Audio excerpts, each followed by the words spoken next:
आज की news. Subscribe जरूर करें। जय हिंद। यहाँ पर रैली में हमारे आए हुए सभी बुजुर्ग नौजवानों का मैं बहुत बहुत धन्यवाद और आभार प्रकट करना चाहता हूँ। क्या बात है भैया, इतना एक नंबर। आंधी तूफान आने के बाद भी सही है, जहाँ आसमान में हम लोगों ने बिजली चमकते हुए देखा, सही बात है, एक नंबर। लगातार बारिश हो रही है, ऐसा ये उसके बावजूद भी कोई हटा नहीं, न कोई गया। मैं एक एक मालेगांव के और अपने तमाम साथियों का बहुत बहुत धन्यवाद और आभार प्रकट करना चाहता हूँ। पानी बंद जब मैं आपके बीच में आया हूँ ऐसा तो आंधी तूफान भी साथ ही साथ आ गया और मैं ये सोच नहीं पा रहा हूं कि आंधी तूफान ये हम लोगों को रोकने के लिए आया था हाँ, कि आप लोगों के आने की वजह से ही आंधी तूफान आ गया। आज जब चुनाव का तारीख आ गई है, घोषणा हो गई है तारीख की, जब और दल इसकी तैयारी कर रहे हैं कि कौन कहां से प्रत्याशी होगा, उस समय समाजवादी पार्टी जनता के बीच में आकर के अपने प्रत्याशी के लिए आपसे सहयोग मांगने आ रहे हैं। जहां अभी देश में जहां जहां चुनाव हो रहे हैं, देश में जहां जहां चुनाव हो रहे हैं, ये देखने को मिल रहा है कि भारतीय जनता पार्टी बहुत हताश हो चुकी है। सही बात है। जहां भी भारतीय जनता पार्टी जब से लोकसभा में उनकी हार हुई है, न केवल उनके अंदर हताशा है, निराशा भी है, इसीलिए वो चुनाव में हर हथकंडा अपनाने जा रहे हैं। हमने देखा कि हरियाणा का जो चुनाव पूरा का पूरा भारतीय जनता पार्टी के खिलाफ था, हारने वाली भारतीय जनता पार्टी हरियाणा जीत गई। इसलिए हम अपने महाराष्ट्र के लोगों से कहना चाहता हूं कि जहां हमें सावधान रहना है, वहीं हम लोगों को तैयारी भी रखनी है कि भारतीय जनता पार्टी किसी भी सीमा तक जा सकती है इंडिया गठबंधन और हमारे यहाँ के गठबंधन को हराने के लिए।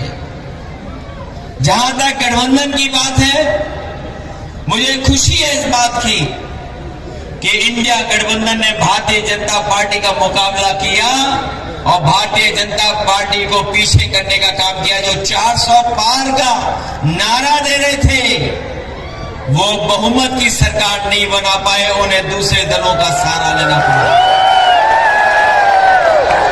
यहां पर जो सरकार चल रही है, महाराष्ट्र में जो सरकार चल रही है, महायुति की सरकार, ये कोई सरकार जनता की चुनी हुई सरकार नहीं है। महायुति सरकार जो भारतीय जनता पार्टी की चल रही है, उसको हथिया करके चलाने का काम कर रहा है सरकार। ये जनता की चुनी हुई नहीं सरकार है, ये हथियाई हुई सरकार है। और जब से महायुति सरकार बनी है, इसने जनता को महादुखी करने का काम किया है। न केवल महादुखी किया है, बल्कि सरकार में महाभ्रष्टाचार भी बढ़ाया है। जो भारतीय जनता पार्टी के सहयोग से सरकार चल रही है, मैं आपको भरोसा दिला सकता हूं, महाराष्ट्र के लोग इनको हरा दो, महायुति हारेगी, यहां पर इनका गठबंधन हारेगा और चलने वाली दिल्ली की सरकार भी चलेगी नहीं, वो सरकार भी गिर जाएगी, वो चलने वाली नहीं है। इसलिए जहां देश का महाराष्ट्र का ऐतिहासिक चुनाव होने जा रहा है, ये महाराष्ट्र वो है जो लोगों को नौकरी देता था, लोगों को रोजगार देता था। आज महाराष्ट्र से ही कारखाने उद्योग छीने जा रहे हैं और यहाँ भी बेरोजगारी नौकरी के लिए भटक रहे लोग। और जो कारोबार उद्योग चल भी रहा था, वो आज चल नहीं पा रहा है, बंद हो रहा है। मैं जानता हूँ यहाँ बहुत सारे हमारे बुनकर भाई हैं, गरीब हैं, मजदूर हैं, जिनकी अगर मदद हुई होती तो आज जो लोग इतना दूर चल करके आए, इनके घर परिवार में खुशहाली आ जाती। लेकिन इन्होंने बुनकरों को बर्बाद करने का काम किया है।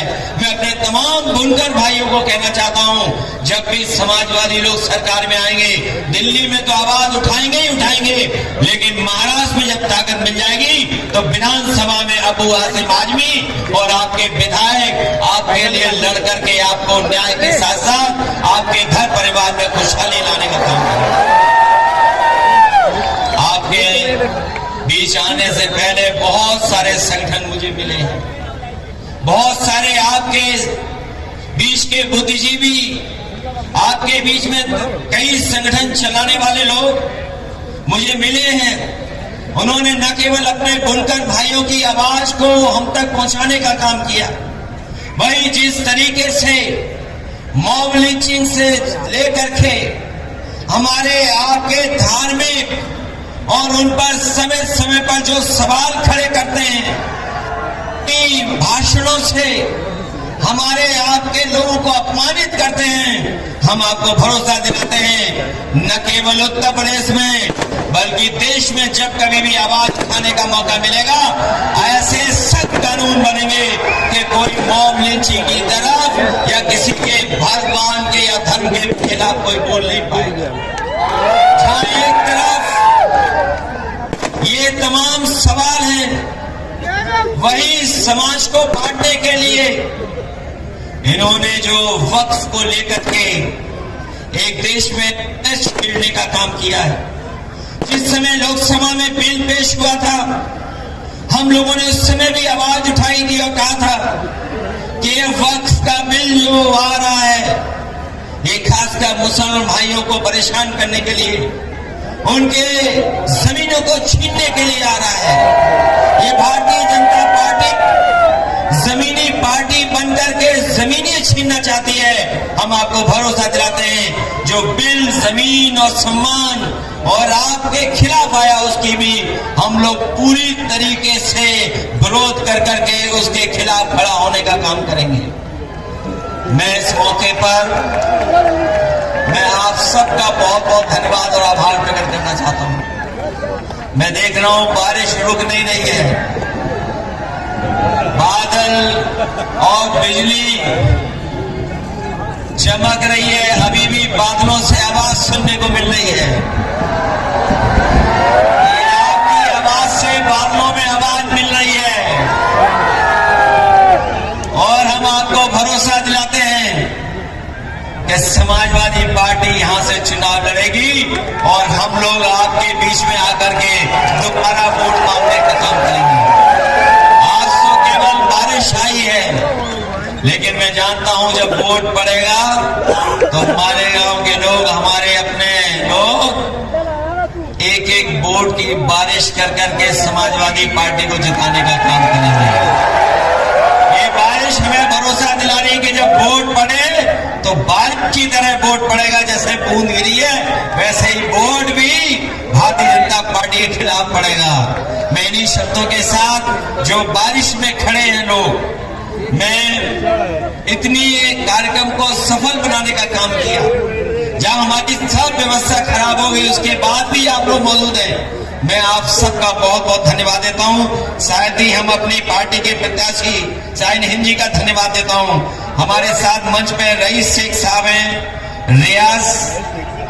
रियाज साहब हैं और जो हमारे और साथी हैं जो समाजवादी पार्टी से चुनाव लड़ रहे हैं। मैं इनके लिए समाजवादी पार्टी की टिकट देने का भी फैसला लेता हूं।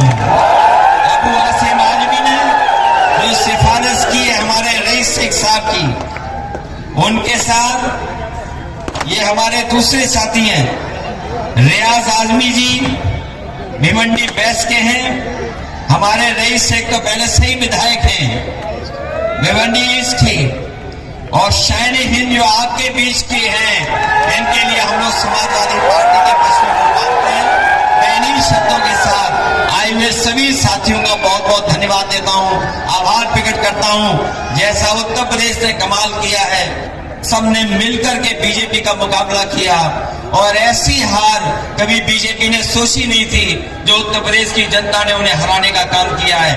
मैं जानता हूं जनता खिलाफ है, उनकी बुलडोजर की राजनीति के खिलाफ है, जो उनकी इनकाउंटर की राजनीति उसके खिलाफ जनता है। और न केवल ये काम इसलिए किए जा रहे हैं कि आज जनता महंगाई का सवाल न पूछे, आज जनता बेरोजगारी का सवाल न पूछे और इसीलिए ये नफरत फैलाने का काम कर रहे हैं। मुझे पूरा भरोसा है महाराष्ट्र की जनता भी नफरत की राजनीति को खत्म करेगी और ये जो नेगेटिव नैरेटिव की राजनीति कर रहे हैं भारतीय जनता पार्टी के लोग, वो उसको खत्म करने का काम करेंगे। इन्हीं शब्दों के साथ हम अपने बुनकर भाइयों को भरोसा दिलाते हैं कि बुनकर भाइयों की आर्थिक स्थिति को बेहतर करने के लिए अभी बिजली में सब्सिडी मिल रही है, अगर इससे भी ज्यादा बिजली की सुविधाएं देने का काम होगा और अगर उत्तर प्रदेश की तरह जो उत्तर प्रदेश में सुविधा मिली थी बुनकरों की, अगर वो सुविधाएं मिल जाएंगी तो हमारा बुनकर भी खुशहाल हो जाएगा। उस दिशा में हम लोग काम कर करके आपकी मदद करने का काम करेंगे। बहुत बहुत आपको धन्यवाद देना चाहते हैं।